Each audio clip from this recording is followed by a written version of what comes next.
From now on, Holy Father, not my will, but your will be done.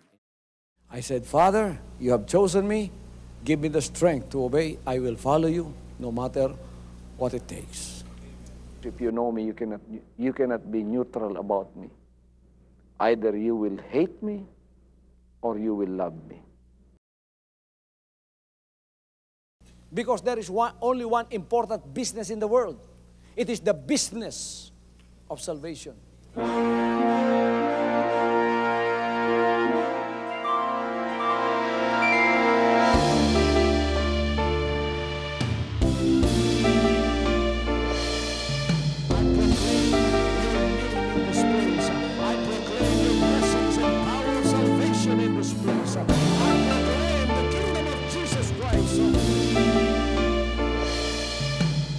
As I am concerned, and as far as the work of God is concerned, we have reached the end.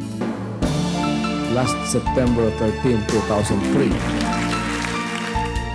When you find God, you find His love. Because God is love. Ganon ang pag-ibig ng Panginoon. Walang katapusan na yan ay bumabalik-balik sa atin. If you want to receive, you have to give. Receive it by faith and say, Lord, I will touch up. Because the game plan of God was to save us from seeing through the power of love. He has completed His salvation works in the Spirit. After April 13th, the door is open for everyone to come. The salvation works of the Father is now completed in me. Salvation is here.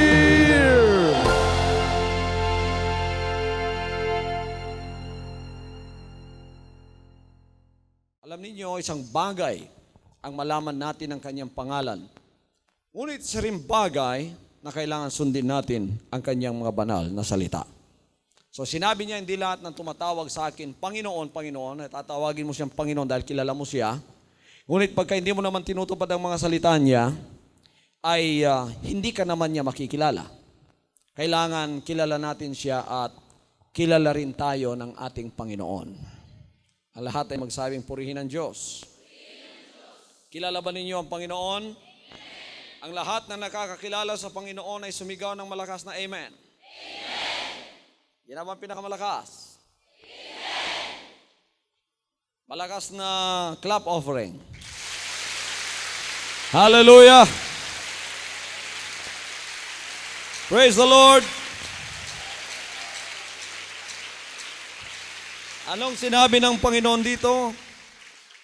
Huwag ninyong isiping ako'y naparito upang sirain ang kautusan o ang mga propeta. Ako'y naparito hindi upang sirain, kundi upang ganapin. Yan ninyo sinabi niya. Huwag ninyong isiping ako'y naparito upang sirain ang kautusan o ang mga propeta. Hindi pumarito si Jesus Christ upang sirain ang kautusan o ang mga propeta. Si Malakias ay propeta ba? Sinabi ba ng Panginoon sisiraan niya si Malakias? Anong sinabi niya? Hindi ako naparito upang sirain ang mga kautusan o ang mga propeta. Ano ang iniutos ni propeta Malakias? Sa Malakay 3:10, dalhin ninyo ang buong ikapo sa aking bahay. Si Jesus Christ sinabi niya, hindi ako naparito upang sirain ang kautusan o ang mga propeta. Ano ang misyon ng Panginoon? Bakit siya pumunta rito? Hindi pala upang sirain, mga kapatid.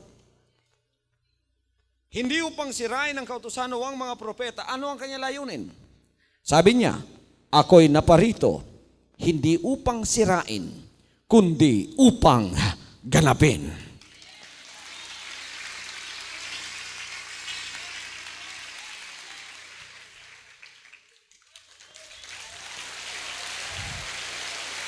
Woo!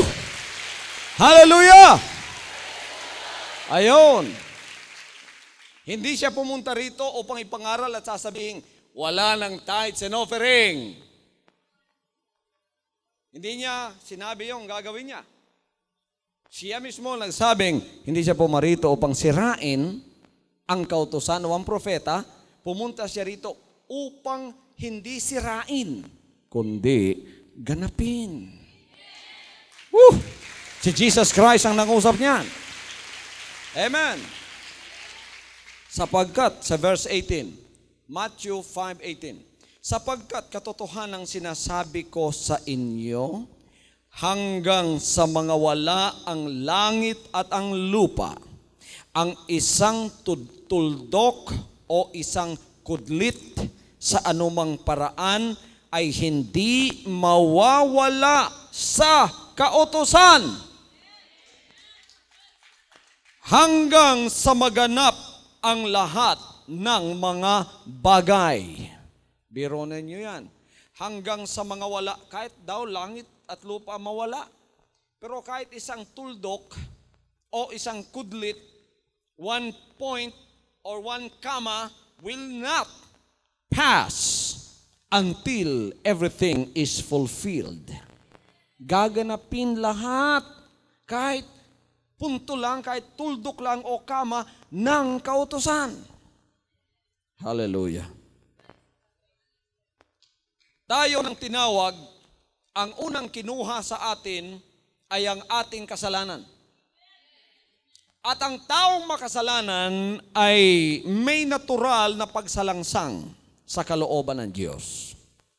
Because sin is disobedience to the commandments of God. That is sin.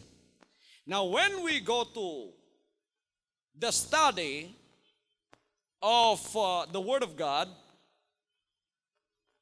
ang magpapasimulang baguhin ng Diyos sa atin ay walang iba kundi ang Espiritu natin.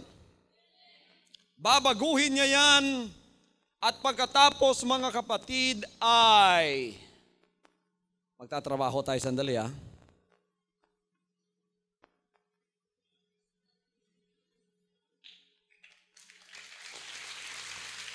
Praise the Lord! Kahit mahina yung praise the Lord ka, ayaw niyo ako magtrabaho? Okay, magtatrabaho muna sandali niyo, pastor. Mag-aararo tayo ngayon. Aararuhin natin ang mga lupang matitigas at ang lupang maraming bato at ang mga lupang maraming dawag at tinik at maraming ahas. Aalisin natin yan at ating itatanim ang lahat ng mga binhi na nanggagaling sa Panginoon at yan ay ang tutubot, lalago at magbibigay sa atin ng pagpapala. Ang unang kukunin sa atin ng Panginoon ay walang iba kundi ang espiritu ng ating pagsalangsang. Ang ipapasok niya sa atin ay walang iba kundi ang espiritu ng pagsusunod sa kanyang banal na kalooban. Magiging masigasig tayo sa pagsusunod ng kanyang banal na kalooban. Ngunit hindi may pagkakaila na kung merong mga tunay na anak ng Diyos, ay meron din namang mga anak ng Diablo na nagbabalat kayo at naririto sa sanlibutan ito at ang kanilang misyon ay suwayin ang mga salita ng Diyos. Ito ay hindi katakataka, sapagkat isang araw ang mga apostoles ay lumapit sa Panginoon. Nang nakita nila na ang naihasik na mga binhi ay may mga tumubong hindi katulad ng kanilang inihasik. Sinabi nila, Panginoon, hindi ba kayo ay nagtanim ng mabuting binhi lamang? Bakit may mga tumubo rito na hindi po katulad ng ating inihasik? Sabi ng Panginoon, demonyo ang may gawa niyan. Nung tayo'y natutulog kagabi, naghasik din siya. Pero sabi niya, pabayaan na lang ninyo, sapagkat sa araw ng pag-aani, ng paghuhukom, bubunuting lahat yan at ang sa Diyos ay ilalagay sa kaligtasan at ang lahat ng hindi sa Kanya ay ilalagay sa kapahamakan at sa ibubulid sa apoy ng impyerno. Kaya't eto ang sinabi niya sa verse 19. Kaya't ang sinumang sumuway sa isa sa kaliit-liitang mga utos na ito at ituro ang gayon sa mga tao ay tatawaging kaliit-liitan sa kaharian ng langit. Datapwat ang sinumang gumanap at ituro ito'y tatawaging dakila sa kaharian ng langit. Nakuha ba ninyo yon, mga kapatid? Nakuha na ba natin yon? Ang sinumang sumuway sa isa sa kaliit-liitang mga utos na ito at ituro ang gayon sa mga tao ay tatawaging kaliit-liitan sa kaharian ng langit. Kung halimbawa dito, kinot ko ang Malakay chapter 3 verse 10 at pagkatapos sinabi kong yan ay wala sa banal na kasulatan, hindi kalooban ng Diyos yan, huwag na ninyong gawin yan. Anong ginagawa ko sa banal na utos ng Diyos? Sinusuway ko. Anong mangyayari sa akin? Tatawagin akong kaliit-liitan sa kaharian ng Diyos. Wala akong kwenta sa kanyang kaharian. Mga kapatid, ang tithing ay isa sa mga kaliit-liitang utos ng Panginoon. Ngayong tayo'y naging anak na ng Diyos, susundin ba natin ang utos na yan? Hallelujah! Hallelujah! Sino man ang magturo ng kaliit-liitang utos na ito at ituro sa iba na gano'n ang kanilang gawin, naku, iismulin kayo ng Panginoon. Datapwat ang sinumang gumanap at ituro, ito'y tatawaging dakila sa kaharian ng langit.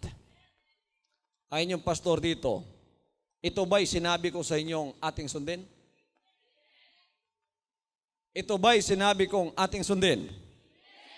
Datapwat sinabi niya, ang sinumang gumanap at ituro, ginaganap natin ito, itinuturo ko pa sa inyo, malakasan pang pagtuturo. Ginaganap natin, sinusunod natin. Ganon din naman sa ating mga tagapakinig at taga-subaybay ng Hour of Truth, lahat ng covenant partner sa buong Pilipinas. Ginaganap ba ito na inyong pastor? Tinuturo ko ba ito? Anong tawag sa akin ng Panginoon? Dakila sa kaharian ng langit! Dakila sa kaharian ng langit. Sinabi niya rito, sapagkat sinasabi ko sa inyo, na kung hindi hihigit ang inyong katwiran sa katwiran ng mga eskriba at mga fariseo, sa anumang paraan ay hindi kayo magsisipasok sa kaharian ng langit. Ano ang mga eskriba at fariseo? Akala mo religious, akala mo mga kapatid talagang tunay, pero hindi nila ginaganap ang mga sinasabi ng Panginoon. Bagkus ito ay sinusuway pa nila. Sabi niya, hindi kayo papasok sa kaharian ng langit. Kaya ito ang tunay na batayan ng pagiging dakila sa kaharian ng langit, na makikilala tayo ng Panginoon, susundin natin ang kanyang kalooban. Hallelujah! Hallelujah! Sabi niya sa Matthew 5:19, huwag ninyong kalilimutan, ang sinumang sumuway sa kaliit-liitang mga utos na ito, ituro ang gayon sa mga tao, tatawaging kaliit-liitan sa kaharian ng langit. Datapwat ang sinumang gumanap at ituro, ito'y tatawaging dakila sa kaharian ng langit. Tithing yan, mga kapatid, isa lang sa example yan. Very specific ako dito sapagkat ito'y nagdadala ng tagumpay, ng pagpapala o ng sumpa at kapahamakan. Ito'y may kaugnayan sa ating kaligtasan. Kaya, ito ang ginagawa natin dito. Ito ay ating ginagawa. At sinabi ng Panginoon na kung tayo ay sumusunod sa Kanya, dapat na lamang na tayo ay sumunod sa Kanyang mga kautusan. Amen? At sinabi ng Panginoon na tayo ay Kanyang bibigyan ng karangalan pagka ito ay ating ginagawa. Ano ang tawag ng Panginoon sa isa o sa mga taong ayaw sumunod sa kanyang mga kalooban? Ang tawag ng Panginoon sa mga hindi sumusunod sa kanyang kalooban ay mga haling, mga hangal. Tatalakayin natin mamaya ang mga bagay na yan. At ano naman ang sinabi ng Panginoon sa lahat ng mga sumusunod ng kanyang banal na kautusan? Sinabi niya sa kanyang mga banal na salita, "Therefore, whosoever heareth these sayings of mine and doeth them, I will liken him unto a wise man, which built his house upon the rock." Sino man ang nakikinig ng aking mga banal na salita at ginaganap o sinusunod ito, ihahalin tulad ko siya sa isang taong nagtayo ng kanyang bahay sa ibabaw ng bato. Pinuri ng Panginoon sapagkat siya ay isang taong matalino. Ang lahat ng sumusunod sa kanyang banal na utos ay makasan ninyo. Matalino. Ang hindi sumusunod ay buang. Ayan ang hindi sumusunod sa kanyang mga banal na kalooban. Hindi sila pupurihin ng Panginoon. Kinakailangan ba ito, mga kapatid? Kinakailangan. Akin lang bang sinabi kong yun? Hindi. Mababasa ninyo yan sa Matthew chapter 7 verse 24. At sinabi naman ng Panginoon na ito ay kinakailangan at karapat-dapat upang maging membro ng pamamahay ng Diyos. Para tayo maging member sa pamamahay ng Diyos at angkinin niya tayong kapatid o anak, kailangang masunurin tayo. Anong sinabi niya? "For whosoever shall do the will of my Father which is in heaven, the same is my brother and my sister and my mother."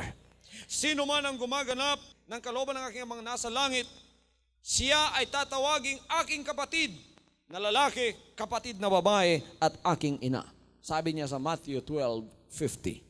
At ito, mga kapatid, ang susi ng pagkakaalam sa mga spiritual na kaalamang ibubuhos ng Panginoon sa bawat isang sumusunod sa Kanya. Obedience is the key to our spiritual knowledge.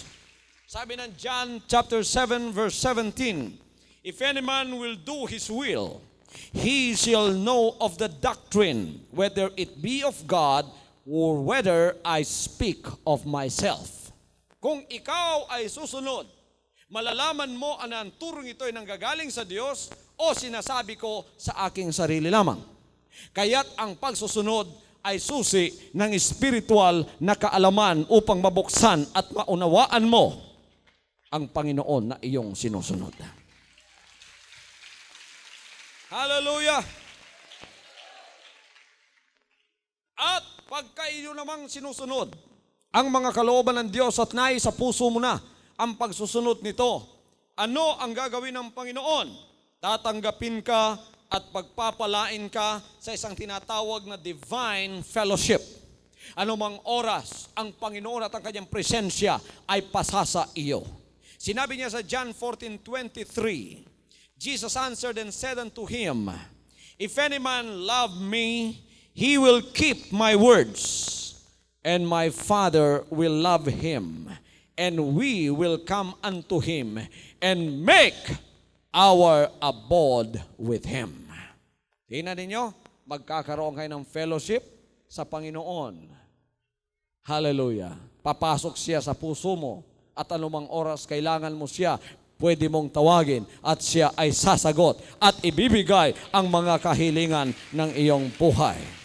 Hindi po nanggagaling sa akin yan.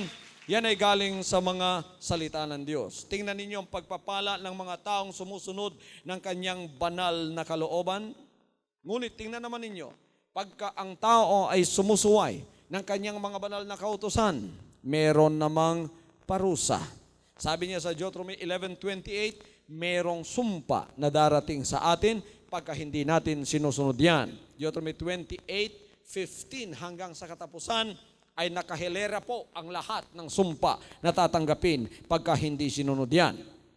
Ang 1 Samuel 12:15 naman sinabi, "But if you will not obey the voice of the Lord, but rebel against the commandment of the Lord, then shall the hand of the Lord be against you, as it was against your fathers. Minamaliit ng iba ang tithes and offering, sapagkat yan ay wala daw kaugnayan sa kalooban ng Diyos. Minamalaki natin yan sapagkat utos ng Panginoon sa Matthew 5:19 na walang susuwain, kahit tulpok, kahit kudlit, lahat ay tutuparin at may kaugnayan sa ating kaligtasan. Kayong naturuan na hindi na importante ang tithes and offering at kayong nagtuturo niyan, kawawa kayo. Umalis na kayo sa paniniwalang yan at kayo ay bumalik na sa Panginoon sapagkat kung kayo ay mananatili sa pagsuway na yan, wala kayong pag-asa sa inyong paglilingkod sa Kanya. Mapapahamak kayo pag kayo inyong ipinagpatuloy ang paniniwala ninyong yan. Kaya kayo ay kinaaawaan ko, bumalik na kayo sa kalooban ng Diyos at magsama-sama tayong sumunod sa Kanyang banal na kalooban. Kaya halina kayo mga kapatid at bumalik na sa pagsusunod ng Kanyang mga banal na kalooban upang ang Kanyang pagpapala ay walang hadlang na bubuhos sa ating mga buhay. Ano ang ipinangako niya? Sabi niya, bubuhusan ko kayo ng pagpapala na wala lang silid na kalalagyan. Hindi ako papayag na hindi ko makitang ito ay matutupad sa buhay ng mga anak ng Diyos. Ito ay tinutupad niya sa ministering ito. Walang silid na kalalagyan ang kanyang spiritual, physical, financial at material na pagpapala. Hindi ako papayag na hindi rin mangyayari sa mga buhay ninyo ang mga bagay na yan.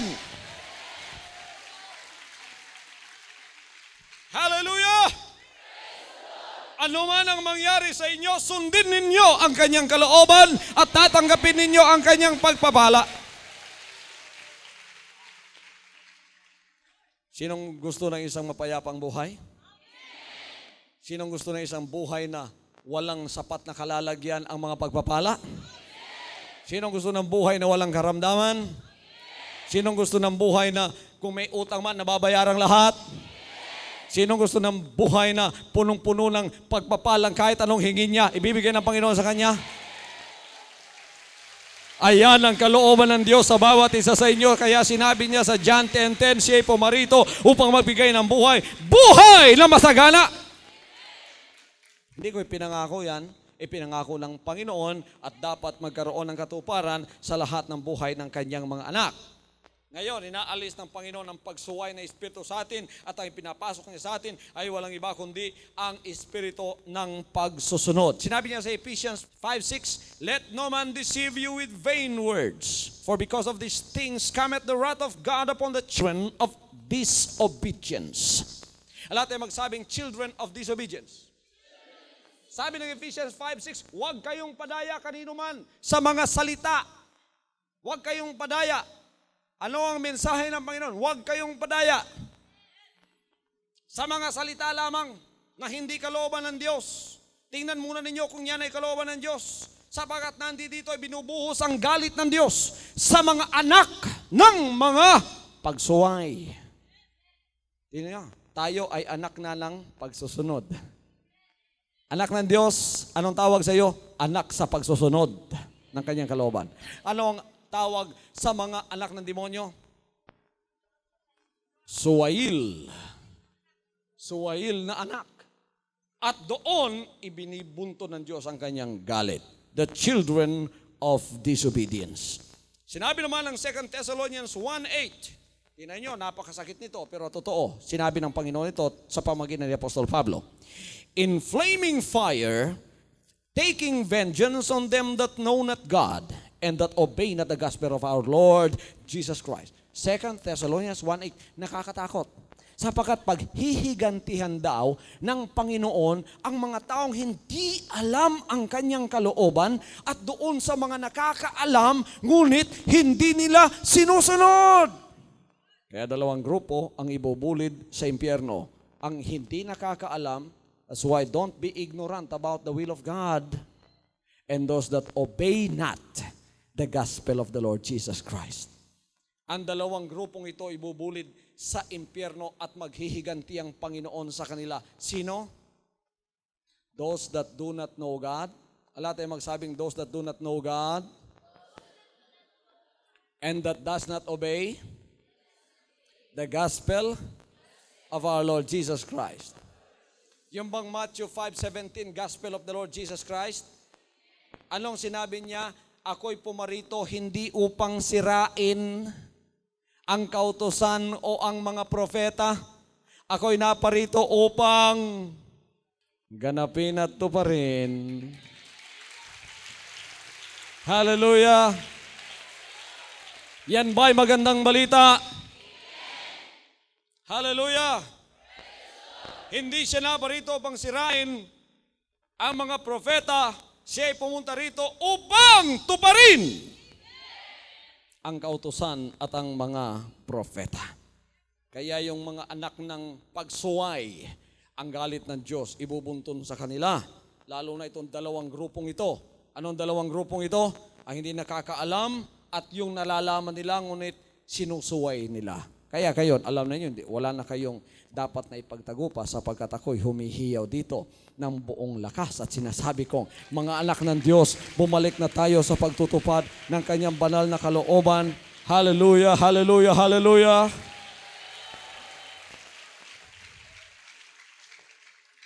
Kayong mga anak ng Diyos dyan, na nasa sa inyong mga dako at may mga bahay sambahan kayo riyan, pagkatapos naliwanagan kayo at nabuksan ang mga mata ninyo sa pangangaral na ito, karakadaka, mga kapatid, ang inyong mga ministro riyan ay tinatawag akong kulto, huwag niyo ibigay ang tithes dyan, masasayang. Ibigay ninyo sa The Hour of Truth telecast sapagkat yan ay gagamitin para sa pagpapalago ng kanyang banal na gawain sa buong sanlibutan. At magkakaroon pa kayo ng gantimpala isang araw sapagkat yan ay naggamit para sa kalooban ng Diyos sa buong sanlibutan. Hallelujah. Hallelujah. Ano ang sinabi ng Panginoon naman sa Hebrews chapter 2 verse 2? For if the word spoken of by angels was steadfast, and every transgression and disobedience received a just recompense of reward, how shall we escape if we neglect so great salvation which at the first began to be spoken by the Lord and was confirmed unto us by them that heard him? Paano tayo makakatakas sa napakalaking kaligtasan na ito na kung ang mga tao nung unang nakapakinig ng banal na ebanghelyo, hindi nila tinanggap, hindi sila nakatakas, sa atin pa kaya sa huling araw na ito? Lalo na may mga matuwid na mga ngaral na tulad ng inyong pastor dito na itinayo ang Panginoon at sinasabing ito ang gawin natin. Bumalik tayo sa kanyang mga salita, itaas natin ang kanyang pangalan, sundin natin ang kanyang kautusan, alisin ang pagsuway sa ating puso at bumalik na tayo sa tunay na pananampalataya na walang iba kundi ang pagsusunod ng kanyang banal na kalooban. Paano tayong makakatakas sa kanyang kaligtasan? Wala po tayong tatakasan kundi tayo ay magpasimula ng mangako sa kanya na Panginoon, susunod po ako. Hindi matagal darating ng Panginoon sapagkat nalalabing panahon, konting-konti na lamang. Kailan mo pa kailang sundin ng Panginoon? Kundi ngayon ang panahon upang ikaw ay makapaglingkod sa kanya na may pagsusunod. Pastor, ako'y naglilingkod naman. Isang bagay ang naglilingkod na walang pagsusunod, isang bagay rin ang naglilingkod na may pagsusunod. Yung naglilingkod na hindi sumusunod, nako, kawawa kayo. Sapagkat makakategorize kayo sa ikalawa na uri ng mga mananampalataya. Ang nakikinig ngunit hindi sumusunod sa kanyang mga banal na kalooban.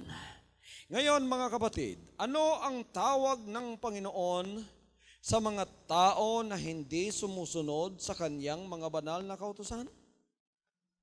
Ngunit ito'y sinasalangsang pa nga at sinusuway ng kanilang mga buhay. Sinabi ng Panginoon sila ay buang. Sinabi niyang pinakamaliit sa kaharian ng Diyos yan. Pinakaunano yan. Okay, hindi pala sumusunod ang kalooban ng Diyos. Ang tawag ay duwende. Sabi ng Diyos, pinakamaliit. Meron pa bang liliit sa duwende? Naku, kung may mga duwende sa bahay ninyo, paalisin natin. Kaya pala nagkakaroon ng sumpa sa buhay at bahay nyo sapagkat may mga hindi sumusunod ng kalooban ng Diyos dyan. Nakikinig ba kayo sa akin mga kapatid? Ano ang sinabi ng Panginoon sa kanila sa pamamagitan ng kanyang banal na salita? sa Psalms 49:13. This their way is folly, yet their posterity approve their sayings. Tingnan ninyo mga kapatid, ang sinabi dito. Pagkatapos ang Proverbs 14:8, sinasabi, the wisdom of the prudent is to understand his way, but the folly of fools is deceit. Ang karunungan ng mabait ay nakakaunawa ng kanyang lakad. Ngunit ang kamangmangan ng mangmang ay karayaan. Pandaraya ang daan ng mangmang. Kamangmangan pala ang hindi pagsusunod sa kalooban ng Diyos. Pagka alam mong kalooban ng Diyos at hindi mo sinusunod, tapos tinuturo mo pa sa ibang huwag sundin, ano ka? Mandaraya. Anong tawag ng Diyos sa iyo? Mangmang. Kamangmangan. Umalis na tayo sa kamangmangan, bumalik na sa kaalaman ng pagsusunod ng kalooban ng Diyos. Hallelujah! Hallelujah! Naghahanap ba kayo ng spiritual na kaalaman? Sinabi ng Proverbs chapter 15 verse 14. Pakinggan natin ang salita ng Diyos dito sa Proverbs chapter 15 verse 14. Ang puso niyaong nag-uunawa ay humahanap ng kaalaman. Ngunit ang bibig ng mga mangmang ay kumakain ng kamangmangan. Napakaganda, no mga kapatid? Ang bibig daw ng mangmang ay kumakain ng kamangmangan. Kaya hindi nahihiya. Makikilala ninyo ang mangmang sa pamamagitan ng kanyang pagsasalita. Ang pagsasalita ng mangmang ay puro pagsuway sa kalooban ng Diyos. Tingnan naman natin mga kapatid, ang Proverbs chapter 18 verse 13. Ito naman ang sinasabi ng Panginoon diyan. Ang sumasagot bago makinig ay kamangmangan at kahihiyan sa kanya. Kaya bago ninyo salangsangin ang bagay na ito, suriin muna ninyo kung nandoon ba talaga. Ang Malakay 3:8-10 nandoon ba talaga? Ang John chapter 3 verse 5 na kayo ay dapat maging born again sa Espiritu at sa tubig ay naroroon ba talaga? Ang kailangan tayo mga binyagan at mga bautismo sa pangalan ng ating Panginoon, nandoon ba talaga? Sinusuri ba natin ang mga bagay na ito? Bakit natin sinusuri? Sapagkat inutusan tayo sa John 5:39. Saliksikin ninyo ang mga banal na kasulatan sapagkat iniisip ninyo sa pamamagitan nila ay meron kayong buhay na walang hanggan at sila ang nagpapatotoo tungkol sa akin. Kaya sinusuri natin ang mga bagay na ito. Dito naman sa Proverbs chapter 26 verse 11 ay ganito naman ang sinasabi ng banal na kasulatan. Kung paano ang aso, eto aso ha, ano ang aso? Parang lobo, tingnan yan eh. Kung paano ang aso na bumabalik sa kanyang suka, ganon din ang mangmang na umulit ng kanyang kamangmangan. Naturuan na. Sinabi na ng nandidiyan yan eh. Pagkatapos mga kapatid, sinusuway pa. Di aso yan. Kaya ating nalaman ng kalooban ng Diyos na nandoon na, huwag na nating suwayin pa. Kailangan atin ang sundin yan upang hindi tayo maging aso sa harap ng Diyos. Hallelujah! Hallelujah! Everybody say, praise the Lord. Praise the Lord.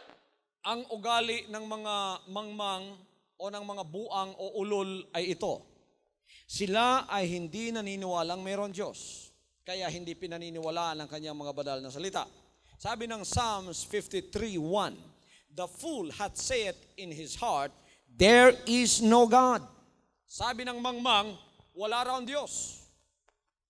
Meron nga sa Amerika noon na headline, God is dead.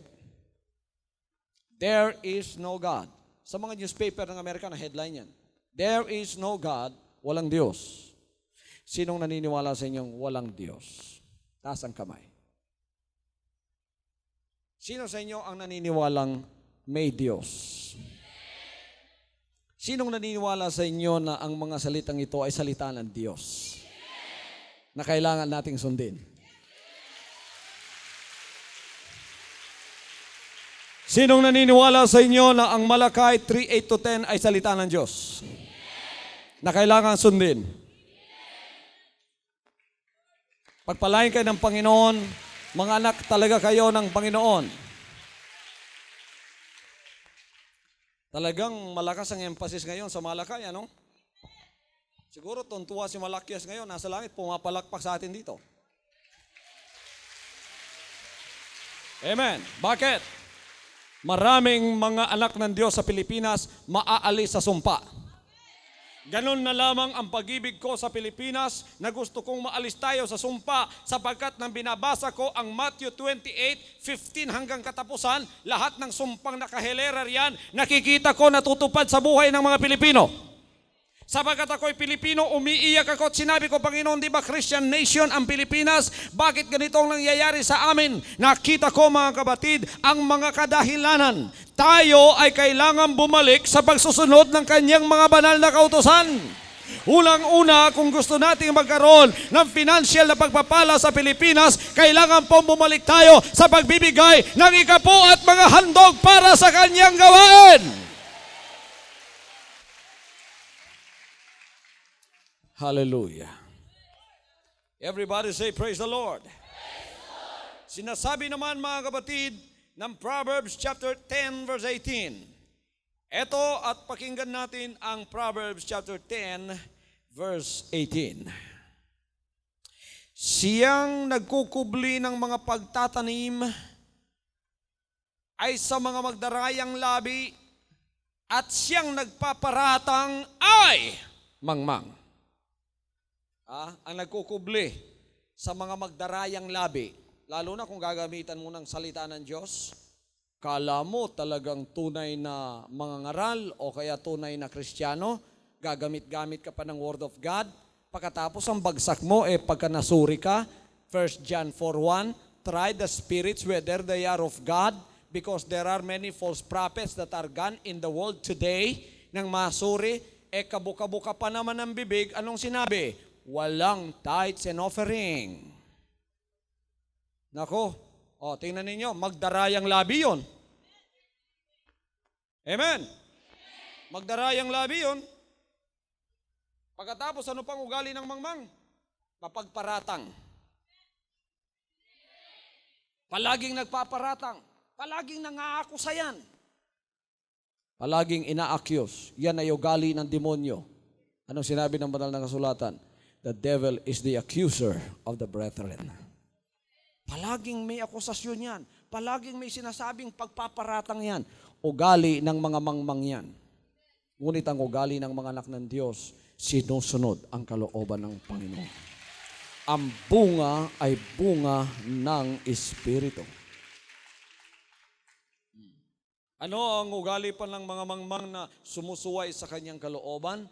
Mga kapatid, kanila pong dinidespise ang instructions ng salita ng Diyos. Ayon sa Proverbs 15:5, ito ang sinabi. Hinahamak ng mangmang ang saway ng kanyang ama, ngunit siyang nagpapakundangan ng saway ay gumagawang may kabaitan. Tingnan ninyo, nang masaway tayo sa ating mga daang pagsuway sa Diyos. For example, tithes and offering. Di ba tayo ay nagsisi pagkatapos nangako na tayo ay babalik sa kanyang dakilang kalooban? Pero ang mangmang hindi, hinahamak niya ang mga bagay na yan. Yan ay ang ugali ng mangmang.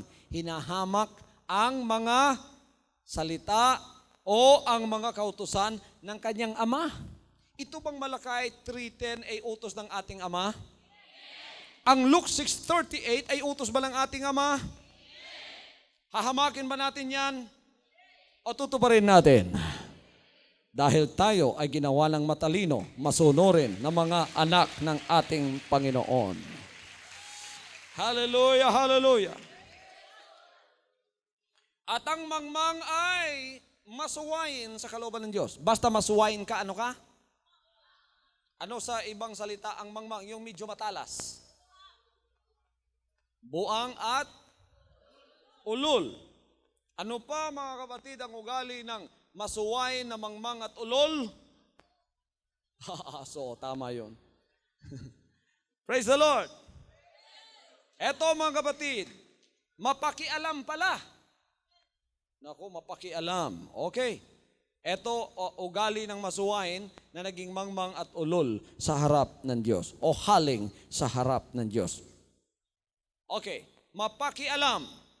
Proverbs chapter 20 verse 3. Karangalan sa tao ang magingat sa pakikipagkakaalit.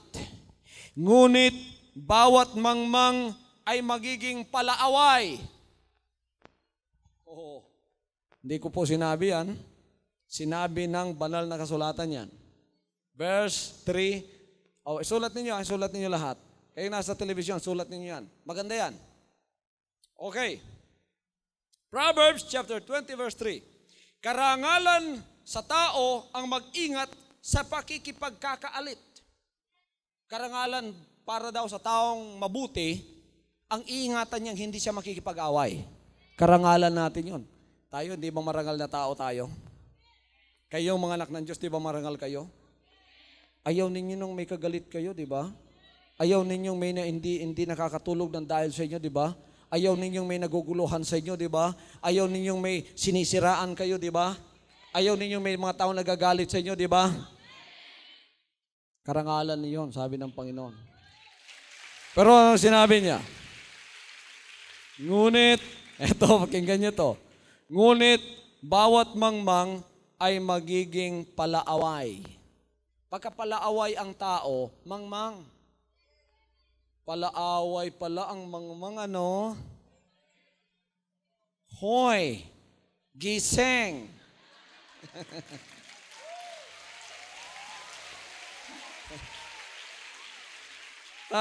Hallelujah. Basta't mangmang, palaaway yan. So, wag na kayong makipag-away, ha? Wag na kayong maging palengkero-palengkera. Kasi sinabi ko nga sa inyo, mga kapatid, na ito yung mga kalooban ng Diyos na pinag-aaralan natin. Basta mangmang, palaawayan. Ano ang masuwayin? Mangmang, ulol, buang, lobo, na nagmumukhang aso. At hindi lang aso basta yan, ulol. Pagka ulol na aso, palaaway. Kahit sino, kinakagat. Kahit sino, inaaway. O yan, ugali ng mangmang yan. Alam na ninyo. Ano ang verse dyan? Sigaw ninyo. Anong verse? Proverbs chapter 20 verse 3. Hallelujah!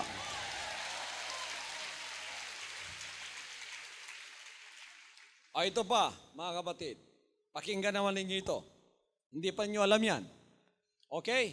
Katalinuhan ito sa mga salita ng Diyos. Proverbs chapter 18 naman, verse 6. Ang labi ng mangmang ay nananasok sa pagkakaalit at tinatawag ng kanyang bibig ang mga hampas. Tingnan ninyo sa English. A fool's lips enter into contention, and his mouth calleth for strokes. Sa Tagalog, ang labi ng mangmang ay pumapasok sa pagkakaalit. Pagka nagsalita na yan, siguradong mag-aaway na yan. Siguradong may mag-aaway, kung di man siyang makikipag-away, may paaawayin yan. Mangmang yan. Pagka bumuka na yung bibig niya, mag-aaway na yan. May away nang mangyayari dyan. Hallelujah. Pagkatapos sinabi ng banal na kasulatan, and his mouth calleth for strokes. Anong ibig sabihin yan? 18:6.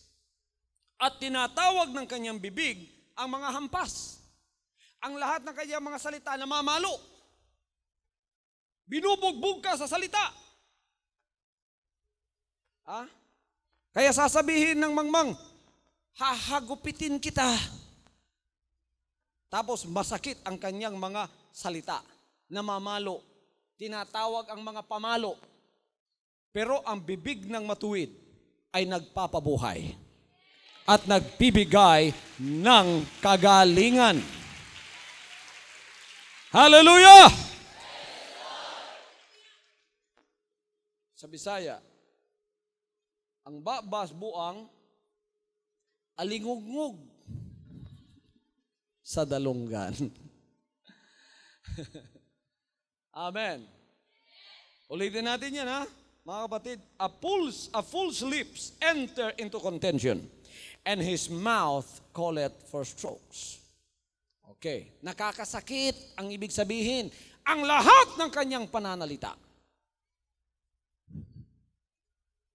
Ang ibig sabihin, ang mangmang ay basagulero.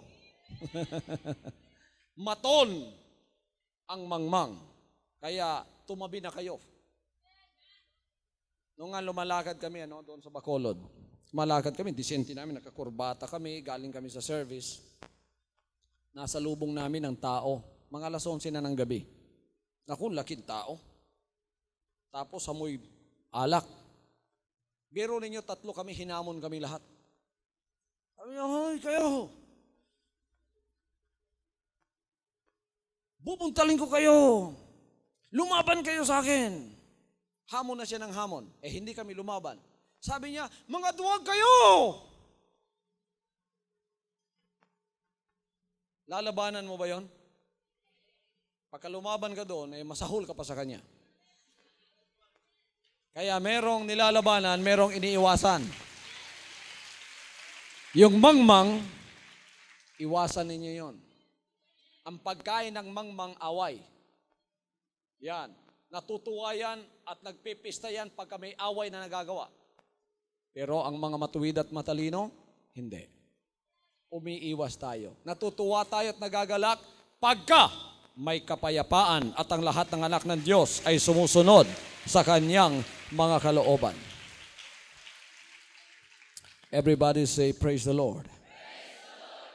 At ang mangmang ay isang taong nagnanasa ng pagpapala hindi sa matuwid na pamamaraan. Ang ministry ito ay pinagpapala ng Diyos tulad ng kanyang pinangako sa Malakay 3:10.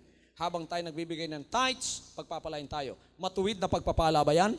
Amen! Sapagkat yan ay pinangako ng Panginoon na kanyang gagawin pagka ating ibinigay ang ating ikapo. Kaya yan ay isang matuwid na pagpapala. Ang mangmang ay tulad nito, pakinggan nyo. Jeremiah chapter 17 verse 11. Kung paanong lumilimlim ang pugo sa mga itlog na hindi kaniya, gayon siya nagtatangkilik ng mga kayamanan at hindi sa pamamagitan ng matuwid. Sa kanyang mga kaarawan ay iiwan niya yaon at sa kanyang wakas ay magiging mangmang siya. Pagka yumayaman ka, hindi sa matuwid na pagyaman, para kang isang mangmang na iiwan mo lamang yan sapagkat hindi sa iyo yan. Kinuha mo sa hindi matuwid na pamamaraan. Kaya careful tayo na sa ministry ito, nagmumula ang pagpapala sa ating pagsusunod sa kanyang kalooban. Particularly sa financial, tithes and offering. May pangako yan. Sabi niya, subukin ninyo ako, kundi ko bubuksan ang dungawan ng langit at ibubuhos ko sa inyo ang pagpapala na wala lang silid na kalalagyan. Yan, hindi ko sinabi. Sinabi ng salita ng Diyos yan at diyan ang basihan ng ating pagpapala. Huwag tayong lilihis dyan. Kung sino man ang nagpapatayo ng ministry o pangangaral ng salita ng Diyos at sinusuway ang tithes and offering, pagkatapos lumalago sila, ang paglagong yan at ang kanilang ginagawa ay hindi base sa kalooban ng Diyos. Hindi bigay ng Diyos ang paglagong yan. Kaya nga marami sa mga members ninyo, tingnan ninyo, nasusumpang lalo. Kahit ibinibigay na lahat, kaya pala ayaw ng 10%, gusto niya 100%. Biro ninyo, ang Panginoon lang hinihingi 10%. Etong demonyong nagkatawan tao, ayaw niya ng 10%, gusto niya 100%. Hindi lang 10% bigay mo, lahat na, 100%. tapos lumalago. Kalooban ng Diyos yun? Hindi, mga kapatid. Yan ay iiwan sapagkat ang kahatulan ay papasok sa paglilingkod o sa bahay na ganyan at iyang lahat ay mapapalis sa harap ng Diyos. Wala ka pang kaligtasan. Wala pang kaligtasan. Everybody say amen. Kaya careful tayo sa bagay na yan. Nang paglago natin ay sa pamamagitan ng pangako ng Diyos. Hindi natin masasabing lumago ito ng dahil sa akin. Lumago ito ng dahil sa ating pagsusunod sa kalooban ng ating banal na Panginoon. Hallelujah, hallelujah. Kaya ang ating mga paglilingkod sa ngayon ay naalis na sa kamangmangan at tayo ay sumusunod na sa matuwid na daan na walang iba kundi ang pagsusunod sa kanyang banal na kalooban. At tinawag tayo para sa layuning yan na katulad ng ating Panginoong sinabi niya sa Matthew chapter 5 verse 17. Hindi siya pumarito upang sirain ang kautusan at ang mga propeta. Pumunta siya rito upang ito ay ganapin at tuparin. Walang isa mang tuldok o kudlit na mawawala man ang langit at lupa, ang lahat ng ito ay tutuparin. Ang gumagawa nito at ituturo sa iba na ganon din ang gagawin, magiging dakila sa langit. Ngunit ang hindi gaganap nito at ituturo sa iba, nasusuwayin din naman, iisiping pinakamaliit sa kaharian ng langit. Yan ang batayan ng tunay na kadakilaan. Gusto ba ninyong maging dakila sa harap ng ating buhay na Diyos? Sinong gustong maging dakila sa harap ng ating banal na Diyos? Bakit dinakila ng Panginoon si Haring David? Dinakila niya sapagkat makikita ninyo sa inyong pagbabasa sa mga awit o sa mga salmo ni David, talagang mahal na mahal niya ang kautusan ng Diyos. Tingnan ninyo, nababasa ninyo yan mga kapatid, kaya mahal na mahal ng Diyos siya. Nang dumating ang ating Panginoong Jesucristo dito, na siyang binigyang pangalan na lihigit sa lahat ng pangalan. That's why God gave him a name which is above every name, that at the name of Jesus every knee should bow and every tongue shall confess that Jesus Christ is Lord, for the glory of our God the Father. Why was he exalted at high when he said, all authority and power is given unto me in heaven and in earth? Bakit?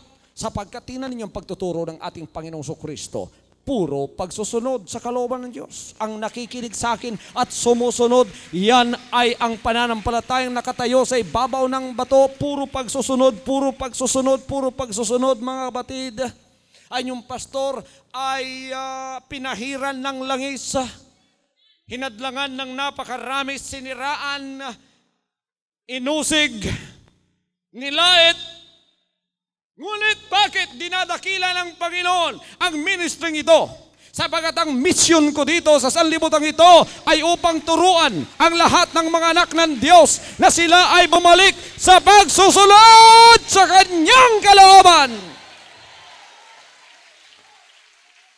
Kaya ang tunay na ugali ng mga butil sa pananampalataya na nagtataglay ng buhay ni Jesus Christ ay walang iba kundi ang espiritu ng pagsusunod. Hallelujah! Hallelujah! Lahat ng ating pagsusunod sa Kanya at ng Kanyang kalooban ay may gantimpala, sapagat ang masunurin lamang ang papasok sa langit. Yung magnanakaw ng tithes, papasok ba yun? Ano ang tawag sa iyo pagka ikaw hindi nagbibigay ng tithes? At tinuturuan mo ang iba na hindi rin magbigay? Halimbawa, ikaw membro lang, hindi ka nagbibigay ng tawag sa iyo. Kung ikaw ay mangangaral at nagtuturo ka na wala na yan. Ano ka? Super magnanakaw. You are the mother of all thieves. Amen. Ay, malakas kung pinangangaral to. Don't get offended, you children of God, because if you are a real child of God, you are obedient. Kaya hindi ako nag-iingat na magsalita nito sapagkat alam ko ang lahat ng mga anak ng Diyos ay nakikinig sila sa boses ng ating Panginoon. Sinabi niya, My sheep know my voice and they follow me. Ang tupa ko, kilala nila ang boses ko at sinusunod nila ako. Ngunit para sa hindi niya tupa, anong sinabi niya? Ang batong ito na panulok ay magiging bato ng katitisuran. Matitisod kayo sa sinasabi ko pagka kayo ay hindi anak ng Diyos. Malulungkot yung mukha ninyo at lalo kayong magdidilim. Mukhang aso na kayo, magiging mukhang bibi pa kayo. Hindi magtatagal. Ngunit pagka kayo ay anak ng Diyos, kahit kayo ay hindi gwapo at maganda, gaganda kayo at popogi kayo pagka kayo ay sumusunod na sa kanyang banal na kalooban. At mapapansin ninyo, babata kayo. Pagka sumusunod kayo sa kalooban ng Panginoon, babata kayo. Bakit? Babalik na ang ngiti sa mga mukha nyo. Hallelujah. Hallelujah. Babalik na ang ngiti. Bakit? Magkakaroon na kayo ng kapayapaan. Bakit kayo babata? Sapagkat makakatulog na kayo ng maayos sa gabi. Alam ninyo, lumindol man o kumulog, bumagyo man o humangin, matapos man ang salibutan ngayon o mamatay man kayo, hindi na kayo natatakot sa kamatayan. Alam ninyo kayo ready makipagtagpo na sa Panginoon nang dahil kayo ay masunurin na at kayo ay ligtas na sa inyong paglilingkod sa Kanya. Pagka yung masuwain, kumukulog lang, ninenervyos na. Tingnan ang testimony ng ating kapatid kanina. Pagka backslider ang espiritu mo, kumulog lang. Naku mga kapatid, napapatayo ka. Tapos ang puso mo, kumakalabog sa dibdib mo. Akala mo, katapusan na, sapagkat hindi ka ready. Sapagkat sumuway ka sa kanyang kalooban. Pero pagka sinusunod mo kalooban ng Diyos, payapa ang iyong buhay. Nasa kapayapaan ka, ano man ang mangyari, alam mong ikaw ay handa na makipagkita at makipagtagpo sa ating banal na Diyos. Hallelujah! Hallelujah! At hindi ka na dapat makipag-away pa. Para ang banal na kalooban ng Diyos ay matupad pa. Kaya itong kasagutan ko lahat doon sa mga nasasabing, bakit daw hindi na tayo tumatanggap ng hamon ng debate? Alam niyo mga kapatid, maraming reasons. One reason is that we don't have to prove anything anymore. Ngayon, hindi na ako dapat makipagdebate pa para manampalataya ang mga anak ng Diyos sa sinasabi kong kalooban niya. Pagka sinabi ko, establisado na mga kapatid, ang ministry ng inyong pastor at ng ministry ng paglilingkod under the banner of Jesus Christ, na ito ay ang nagdadala ng katotohanan. So hindi na ako makikipagdebate pa. Naging institusyon na ang paglilingkod na ito ng katotohanan. Pangalawa, gusto ko pong magligtas ng kaluluwa, pati na ng mga kaaway ko. Pagka ako'y nakikipagdebate, mula noong unang ako ay evangelista at hindi pa tinawag ng Panginoon sa spiritual ministry ito, marami na pong napahiya sa debate na ginanap at naaawa po ako sa kanila. Yun nga lang last debate ng tithes and offering, naawa ako doon sa kaharap ko sapagkat isa lang ang topic na hinaharap namin, naging 7 na sapagkat tumakbo siya sa 700. Hindi na niya alam ang kanyang ginagawa. Nagkakalat siya at napahiya patuloy. Ayaw ko na pong mangyari yun sapagkat may kaluluwa rin ng taong yon. Gusto rin nating maligtas siya. Ayaw ko na pong magpahiya ng tao. Ang gusto kong mapahiya ang demonyo. Hindi na ang tao. Hallelujah! Sapagkat sabi ng Panginoon, pati kaaway mo, mahalin mo. Yung tao ba na pinapasukan ng demonyo, mahalin natin yon. Idalangin natin na mabuksan ang kanyang mga mata. Kung hindi mabuksan ang mga mata niya, pasensya na siya sapagkat nasabi na natin ang katotohanan. Amen? At pangatlo, ang Jesus Christ po na paglilingkod ay isa ng paglilingkod na pinalaganap ng Panginoon at malaki na po. Kaya, para bang sa boxing, halimbawa, merong isang weight class na paperweight, ikaw heavyweight, hahamunin ka ng paperweight.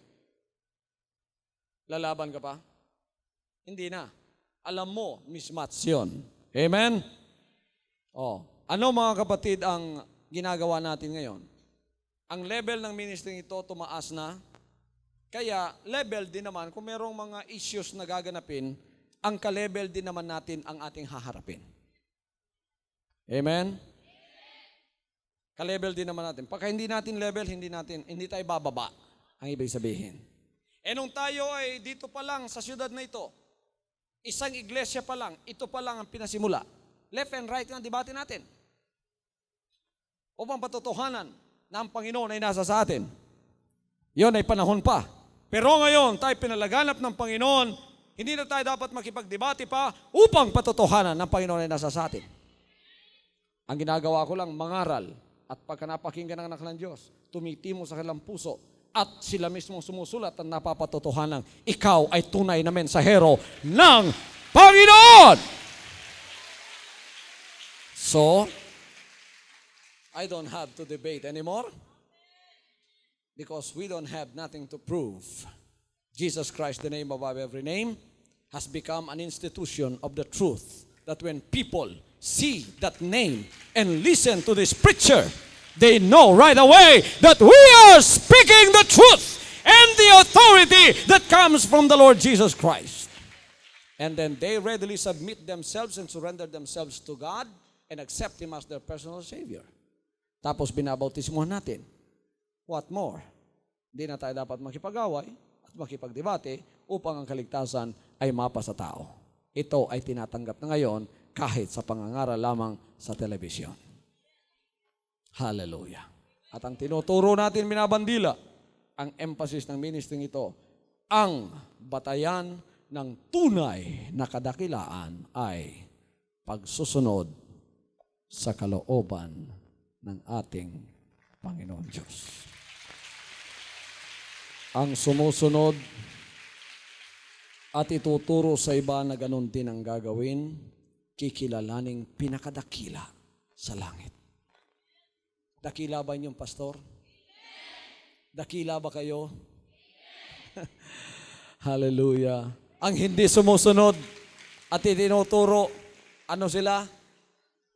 Kaya nga nai-insecure Kaya nga pilit na itinataas ang sarili kasi nararamdaman nila tungaw lang sila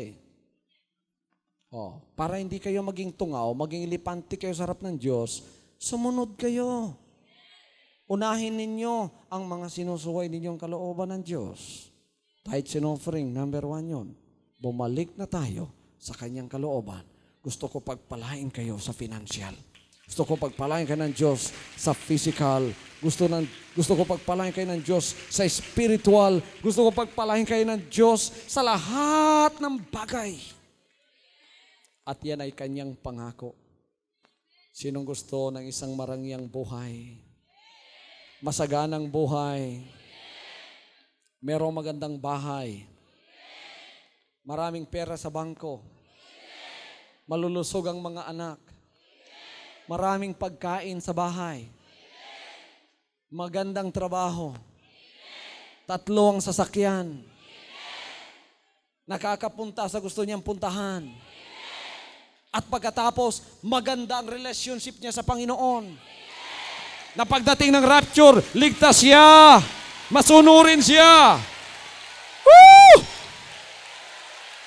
Sino ang gusto ng buhay na ganyan? Pangako ng Panginoon yan. Na dapat matupad sa ating buhay. Kaya ang binubura ng Panginoon sa atin ay ang espiritu ng pagiging masuwayin. Inaalis yan ng Panginoon sa atin. The more na maalis yan, the more napapasukan tayo ng pagpapala. Kung gaano karami ang pagsuway mo, ganyan karami ang sumpa ng buhay mo.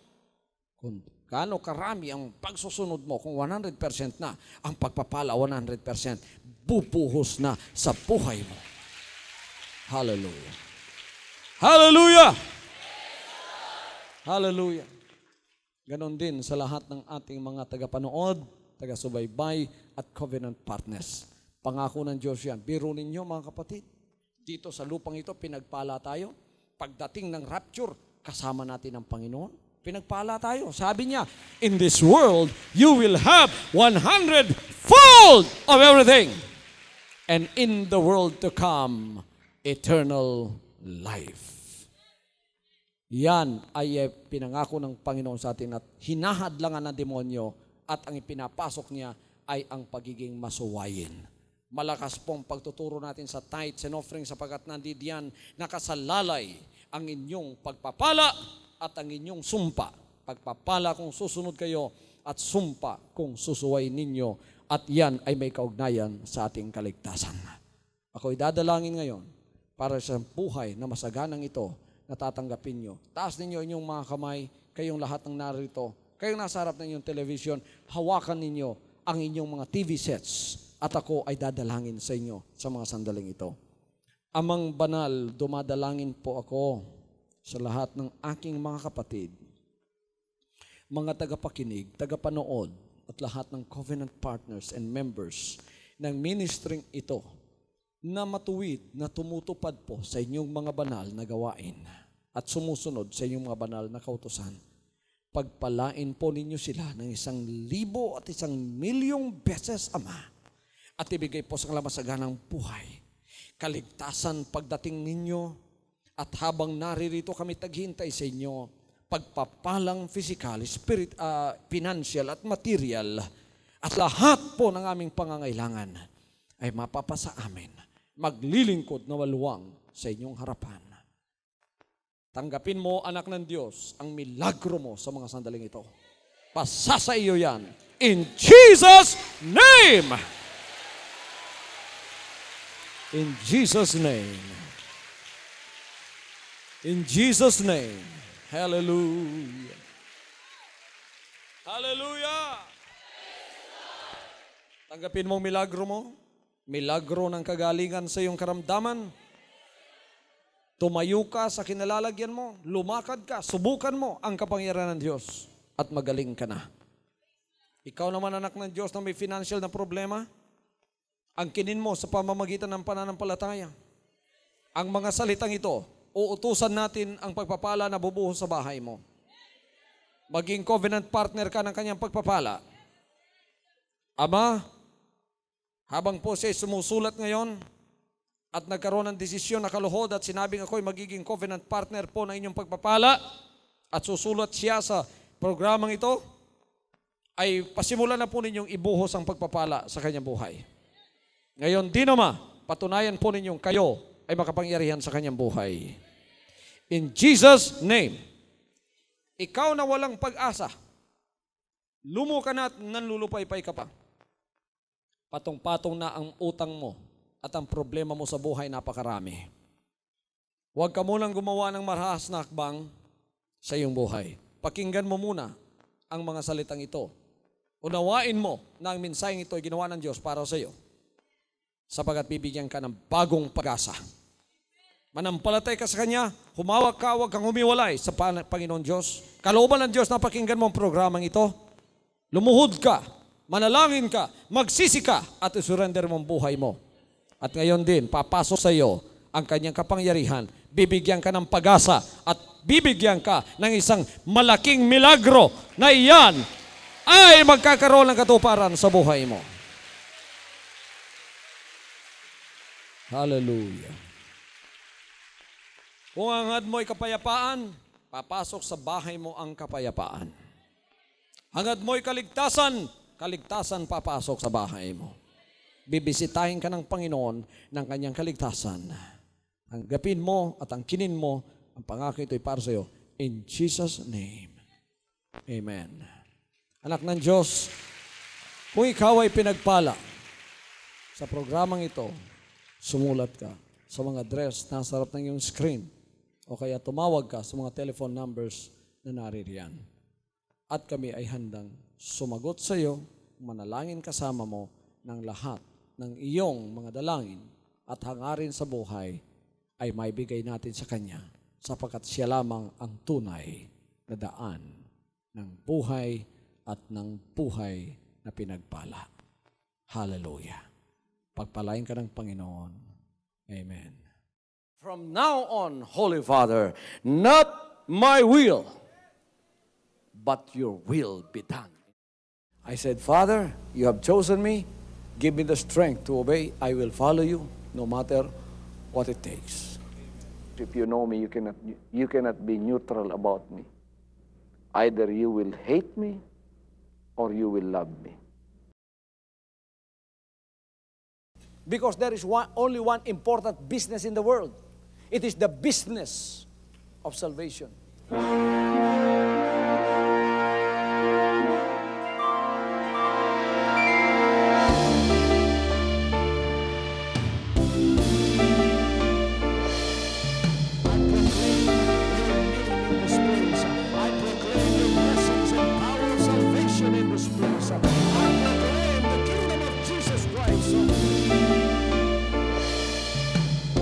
As I am concerned, and as far as the work of God is concerned, we have reached the end. Last September 13, 2003. When you find God, you find His love. Because God is love. Ganon ang pag-ibig ng Panginoon. Walang katapusan na yan ay bumabalik-balik sa atin. If you want to receive, you have to give. Receive it by faith and say, Lord, I will touch up. Because the game plan of God was to save us from sin through the power of love. He has completed. His salvation works in the Spirit. After April 13th, the door is open for everyone to come. The salvation works of the Father is now completed in me. Salvation is here.